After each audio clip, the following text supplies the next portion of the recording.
Chers amis, lors de la dernière sortie du président de la République, Emmanuel Macron avait demandé aux Français de faire plus d'enfants. Et il a soulevé la question d'infertilité, d'où, selon les recherches scientifiques, il y aurait, n'est-ce pas, une baisse de natalité. Qu'est-ce qui peut expliquer cela? Pourquoi les Français ne font plus beaucoup d'enfants? C'est ce que nous allons essayer de traiter dans cette vidéo. Vont-ils surmonter leur baby blues? En 2022, 726 000 nourrissons ont vu le jour. C'est 16 000 de moins qu'en 2021. Et les premiers chiffres de l'INSEE pour 2023 confirment une tendance à la baisse historique. Le taux de natalité n'a jamais été aussi bas depuis 1945. Fini le temps du baby-boom, la dynamique démographique décélère même sérieusement depuis 2010. Début d'explication dans cette maternité de région parisienne. Elven est née en janvier dernier et ses parents l'assurent, il n'aura pas de petit frère ou de petite sœur, il sera enfant unique. C'est aussi pour avoir un peu, continuer à avoir du temps pour nous, nos occupations, nos loisirs. Les parents d'Elven ne sont pas les seuls à avoir ce raisonnement. Par conviction personnelle, par crainte de l'avenir ou à cause de difficultés économiques, les Français pouponnent moins. Autre facteur qui explique le recul des naissances, les femmes font leur premier enfant après avoir privilégié leurs études et le début de leur vie professionnelle. Selon plusieurs personnes, selon plusieurs statistiques, selon plusieurs témoignages, il s'agirait d'une question de problème économique. Le coût de la vie, elle est devenue très chère. Et les modes de garde, aujourd'hui, pour trouver une place en crèche ou une nourrice, c'est mission impossible. Les logements, pour avoir une maison ou un appartement, t'as plus de chances de gagner au loto. Il faut pas oublier, la plupart des Français, ils finissent le travail, il est 18h, 19h. Alors j'ai une question pour le gouvernement. Vous habitez sur quelle planète? Peut-on donc dire que la cause principale du baisse des taux de natalité en France est une question purement économique? Moi, je ne partage pas cet avis. Parce qu'il y a des personnes qui ne veulent pas faire des enfants. Et pourtant, ils sont bien sur le plan économique. Ils ont un salaire à 6 chiffres. Il y a des personnes qui gagnent plus de 5 000 balles chaque mois, mais ils n'ont pas besoin de faire d'enfants. Ils préfèrent adopter. Pour mieux comprendre cette situation, écoutons donc le témoignage de cette femme.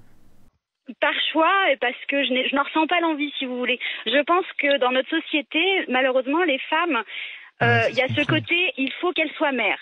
Et en fait, moi, en tant qu'individu, en tant que femme, je n'ai pas cette envie et je n'ai pas envie de m'imposer quelque chose que je pourrais peut-être regretter, parce que ça, c'est un sujet tabou aussi. Je pense que beaucoup de femmes regrettent, alors elles aiment leur enfant, mais regrettent peut-être le moment où elles l'ont fait, regrettent peut-être de l'avoir fait tout simplement. Et ça, je pense que c'est tabou, parce que la femme doit forcément être maternelle. Et ça, je pense que c'est plus valable aujourd'hui. Et je pense que les gens ont beaucoup plus de recul par rapport aussi à la charge mentale et se disent, est-ce que je fais un enfant? Donc déjà, économiquement, c'est pas fou. On va s'avouer que à l'heure actuelle, la situation est pas facile pour tout le monde. Alors faire des enfants, ça a un impact là-dessus sur le budget, et aussi de se dire la charge mentale en tant que mère. Est-ce que je veux prendre la charge mentale de m'occuper des rendez-vous de pédiatre, de tout ce qui s'ensuit avec un enfant? Et pour moi, c'est pas forcément être égoïste, c'est penser. Alors on pense à soi forcément, parce qu'on va pas faire un enfant pour la France. C'est pas ça. C'est aussi, est-ce que derrière j'ai les moyens de bien m'en occuper? Est-ce que je vais pouvoir tout lui donner? Est-ce que je vais être disponible émotionnellement? Rien ne m'empêche d'adopter ou d'avoir de congé mes ovocytes. Rien. Alors l'adoption, c'est quand même très compliqué. Oui, ça, alors ça, on est totalement d'accord. Il faudrait que ça soit beaucoup plus simple, parce que vu le nombre d'enfants qui sont malheureux, il faudrait déjà leur donner des parents à ces enfants-là. Et vous pourriez adopter? Ah oui. Oui, si jamais j'en sens besoin, mais là pour l'instant, c'est très lourd l'adoption. Pour l'instant, je ne m'en sens pas. Je ne m'en sens. C'est marrant parce que la charge mentale de l'adoption, c'est plus lourd, je pense. Elle est pire encore. C'est pire. Oui, mais si vous voulez, le choix est plus réfléchi quand on adopte que quand je pense qu'on y réfléchit beaucoup. Moi, vous savez, j'ai une personne de ma famille qui a voulu adopter parce qu'elle ne pouvait pas avoir d'enfants. C'est pour ça que moi, je comprends ces femmes qui veulent des enfants, ou ces hommes aussi. Il n'y a pas que des femmes. Ces personnes qui veulent des enfants, je les comprends. Je leur dis, faites si vous pouvez, mais ne m'imposez pas à moi de faire un choix que je n'ai pas envie de faire. Et je ne suis pas une sous-femme si je ne fais pas d'enfants. Et je ne vais pas faire pour la France, pour la grandeur de la France, je ne vais pas faire des enfants. Un enfant, c'est personnel. Non, mais moi, Voilà en quelque sorte, et ce qui peut expliquer la baisse de natalité en France. Donc, généralement, c'est une question financière selon les témoignages recueillis. Il y a également la question de mode de vie, l'environnement. Quand on consomme beaucoup de drogues, de l'alcool, ça peut impacter sur l'infertilité des gens. Et également, il y a des questions, des choix personnels. Il y a des gens, lorsqu'ils voient un peu ce qui traverse le monde, ce que nous vivons, ils décident de ne pas faire des enfants à cause de l'insécurité, à cause de tout ce qui se passe, des viols, des enlèvements, donc des raisons personnelles. Mais quelles sont donc les mesures que le gouvernement Emmanuel Macron a annoncées pour lutter contre cette baisse de natalité? Notre France sera aussi plus forte par la relance de sa natalité. Nous étions jusqu'à récemment un pays dont c'était la force, sans doute la singularité en Europe, quand on se comparait aux voisins. Et c'est moins vrai depuis quelques années.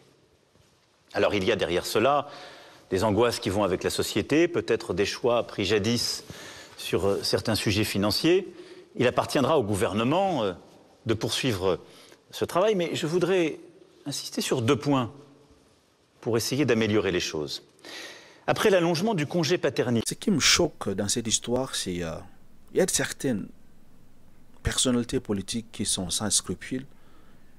Ils font de la récupération politique avec cette histoire.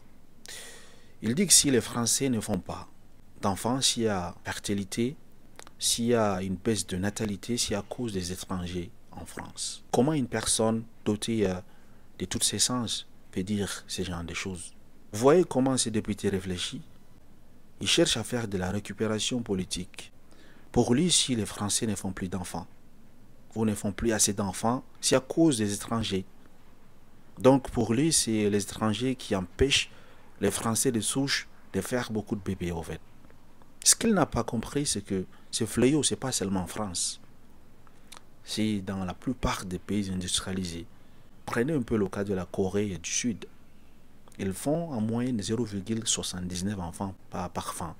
Et chez eux, il n'y a pas d'étrangers. Qu'est-ce qui donc explique cela? Je pose la question à ces députés au fait.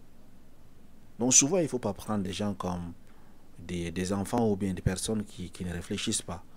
On connaît bien les causes. C'est inutile de vouloir faire une récupération politique sur des choses qui n'existaient pas.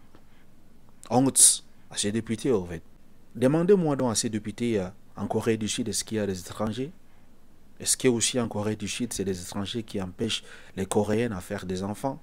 Vraiment pitoyable, sa réflexion. Mesdames et messieurs, nous voici donc arrivés à la fin de cette vidéo. Dites-moi, qu'en pensez-vous de cette histoire? Pensez-vous réellement que les mesures annoncées par le gouvernement vont aider à faire relever le taux de natalité en France? Si vous étiez au gouvernement, quelles mesures proposeriez-vous pour lutter contre ces fléaux? Je vous écoute en commentaire.